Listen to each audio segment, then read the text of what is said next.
It was a quiet Tuesday morning when I first met Peter. I had always been a loyal wife to Tommy, my husband of 8 years. We met when I was just 17, young, naive, and filled with dreams. Tommy was the first man I ever loved, and the only man I ever wanted. But over time, the passion faded, replaced with the mundane rhythms of life. Tommy and I settled into a routine. He worked long hours at his job, and I stayed home taking care of our son, Noah, who was barely 3 years old. Peter was my new boss.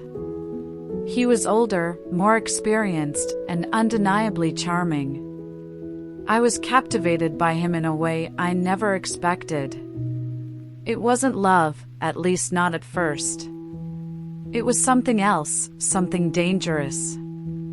It was excitement, a spark that had been missing in my life for years. I remember the first time he spoke to me outside of a work-related conversation. He asked me about my life, about Tommy, about my dreams.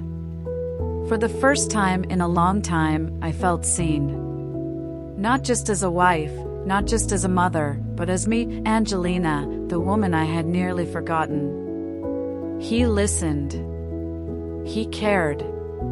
In his presence, I felt alive again. But even then, I never imagined what would come next. A flirtatious glance here, a lingering touch I kissed Peter, and suddenly I felt my entire world at the edge of something I couldn't walk away from. My lips, so used to Tommy's touch, trembled as they pressed against Peter's. It wasn't passionate at first, it was tentative, full of hesitation. But something inside me cracked open, and the floodgates of desire, longing, and regret burst through. I pulled away immediately, horrified at myself. What was I doing? Tommy was my husband. We had a life together. We had a son. This was wrong, and I knew it. Peter looked at me with those piercing eyes, a smirk playing at the corner of his lips. "It's okay," he whispered. "No one needs to know." And for a moment, that sounded perfect. The secrecy. The thrill. It was all so intoxicating. I knew I should have stopped, should have pushed him away, but I didn't. What scared me most was how good it felt. For the first time in years, I felt wanted, desired. I hadn't felt that from Tommy in what seemed like forever. And so, it started.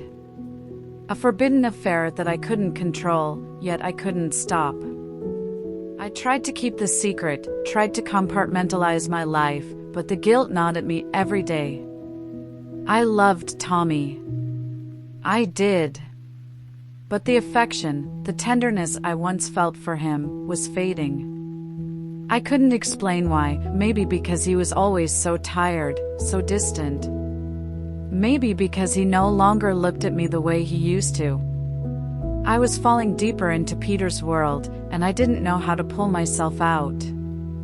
Each stolen moment with him felt like a drug I couldn't quit. He would take me out for lunch, and I would laugh, forgetting the weight of my responsibilities at home. He made me feel special in a way Tommy no longer did. But it wasn't just the physical connection. It was the emotional void that Peter seemed to fill effortlessly. With him, I didn't have to be a mother, a wife, or a caretaker. I could just be Angelina, a woman who was worthy of attention. There were days when I tried to fight it. I told myself I would stop seeing Peter. That I would focus on my family, on Tommy. But each time I made that decision, Peter's presence seemed to pull me back in. His charm, his warmth, the way he made me feel so alive, it was impossible to resist. And then came the day when I realized I was in too deep. I was late for dinner with Tommy, and I made an excuse. But when I saw Peter's name flash on my phone, my heart raced in a way I couldn't explain. I excused myself from Tommy's side and slipped into the bathroom. "Peter," I whispered into the phone. "I miss you," he said, his voice low and soothing. "Come to me." And just like that, I was gone. I didn't care about the consequences anymore. Tommy, Noah, none of it seemed to matter as much as the thrill of being with Peter. I knew I was destroying my life, but I was too lost to care. Tommy didn't yell. He didn't throw anything. He simply asked for a divorce. And even though my heart shattered at the thought of losing him, I couldn't deny the truth. He deserved better. He deserved a wife who wasn't a liar, who wasn't a cheat. The days that followed were a blur of lawyers, paperwork, and silence. Tommy and I had become strangers to one another, bound only by the shared love for our son. The pain of losing him was unbearable, but it was nothing compared to the guilt I felt every time I saw his face, every time I looked at Noah and knew I had broken our family apart. Peter didn't call. Peter didn't care. In the end, he was just as much of a coward as I had been. I was left with nothing. The night Tommy confronted me, everything felt like it was collapsing in on itself. I had hoped, prayed, that maybe it was all a nightmare, that somehow we could wake up and pretend that nothing had changed. But Tommy's voice, cracked, exhausted, broken, was a stark reminder that this was real. It wasn't just my betrayal, it was the reality of the life we had built together, the trust we had carefully nurtured, all gone in an instant. "I never wanted to hurt you," I said, my voice trembling as I choked back the tears. "I swear, Tommy, I didn't mean for it to happen. It just did." Tommy didn't react the way I expected. He didn't scream or shout. Instead, he just stood there, quiet, his eyes filled with disbelief. It was as though he couldn't comprehend how I could have done this to him. How I could have destroyed everything. His eyes were red, but there were no more tears left. It was as if he had already cried all the tears he could for us, for the family we had been, and now he was just empty. "I want a divorce," he said, his voice steady, but the pain behind it was undeniable. It felt like a slap in the face, but at the same time, I knew I deserved it. "You're right," I whispered. "You deserve so much better than this. Better than me." I couldn't fight him. I didn't even try. In a way, I knew it was the only fair thing to do. Tommy deserved someone who would love him with the same devotion and loyalty that he had given me all these years. He didn't deserve to be the second choice in a marriage where he had been my everything and I had lost my way. I couldn't help but wonder how I had come to this point. How had I lost sight of the man who had been my partner, my love, my best friend? How had I allowed another man to come into my life and fill the emptiness I should have recognized in myself? Was I really so desperate for attention that I would betray everything? The divorce proceedings were inevitable. We were already living in two different worlds. There was no saving what we had, not after the lies, the secrets, the affair. The next few weeks were a blur of lawyers, meetings, and tearful conversations with Tommy about custody of Noah. Neither of us wanted to lose our son, but the courts, after hearing both of our cases, decided that Tommy, being more stable, would be awarded primary custody. It was a blow that hit me harder than anything else.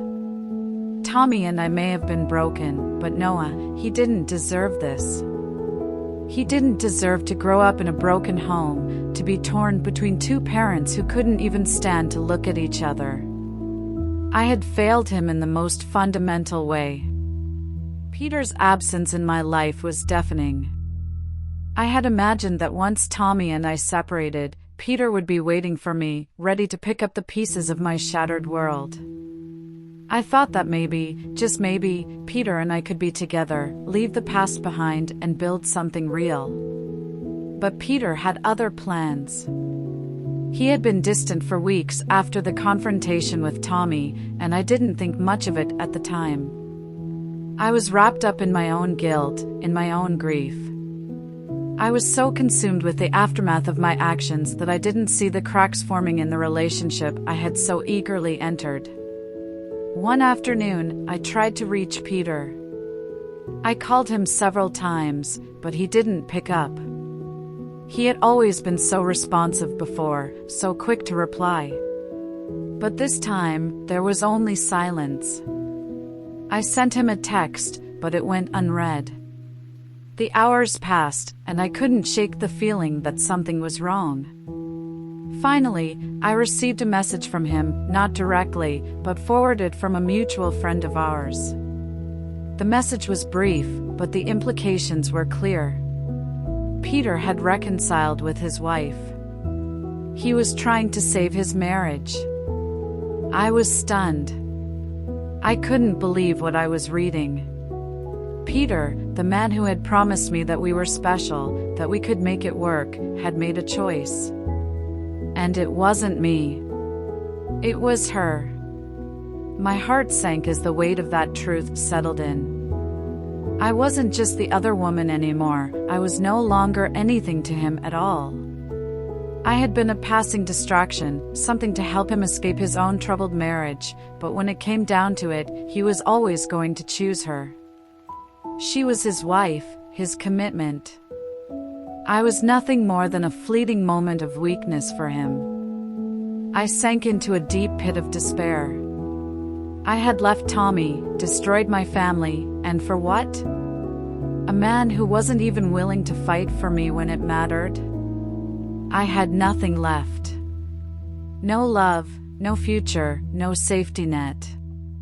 Peter had moved on with his life, and I was left to pick up the broken pieces of mine. As the days turned into weeks, the reality of my choices began to settle in. I had destroyed my marriage. I had hurt Tommy and Noah. I had betrayed everything that had ever meant something to me for the fleeting thrill of an affair, and now I was alone. I tried to make sense of the wreckage, tried to find some way to rebuild my life, but everything felt hollow. I didn't recognize myself anymore. The woman who had once been full of hope, of dreams for the future, had become a shell. A woman who had given up everything for a lie. Tommy was moving on. I could see it in the way he spoke to me now, calm, distant, detached. He had no anger left in him, just an overwhelming sadness, a grief that echoed my own. He had made peace with the fact that we were done, and while it pained me, I knew it was for the best. Noah was thriving, as much as he could with everything that had happened. He was adjusting, and that was what mattered. I had lost him in a way I could never get back, but I was grateful that Tommy was still a constant in his life. He needed his father, and Tommy was more than capable of providing him with the love and care I had failed to offer. But for me, everything had fallen apart. I was left with nothing but my regrets. Peter had left me in the dust, and now I could see the full extent of what I had lost. Not just a marriage, but my sense of self, my dignity, my hope. I had been willing to destroy it all for the illusion of something better, and now I was left to face the consequences. In the end, there was no redemption. No miracle. I was just a woman who had made a terrible mistake and paid the price for it. Alone, broken, and with nothing but the painful memories of what I had once had. And as I sat in the silence of my small, lonely apartment, I realized something that I had always known deep down. I had no one to blame but myself. If you liked this story and felt connected, please subscribe. Thanks for watching Gaby's Cheating Stories. See you on the next one.